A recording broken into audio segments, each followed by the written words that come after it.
কই গো বাড়িতে আছেন নি? হ্যাঁ আছি।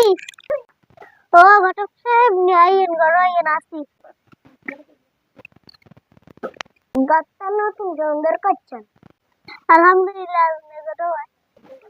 আমি মোবাইল ওটা মাইরে আছে তো দেয় ও আচ্ছা না ফেলে লেছেন তো ফেলে ও আচ্ছা স্যার তো সুন্দর আছে ঠিক জানি না তুই বলে হ্যাঁ এই যে রাজপুত্র হ্যাঁ এই যে রাস্তা ফেলে কি না পিছন কাটেন ও আচ্ছা স্যার তো ভালো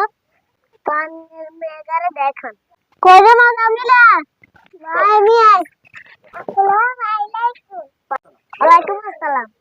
এই জানেন না ভাই হ্যাঁ হাই গেজা মিলে বাবানের পছন্দ হয়েছে ঘটক সাহেব মিষ্টি মিস করেন ঘটক সাহেব মাইয়ার তো একটা সমস্যা আছে হিগে বিশ্বাস নিতে আপনারা কি করলেন আপনারা 5 লাখ দেন তাও মাইয়া করে বিয়ে করবে আচ্ছা আচ্ছা আচ্ছা আই এম গাল করে যাবে তো কইছ না তোর বিয়ে হইবে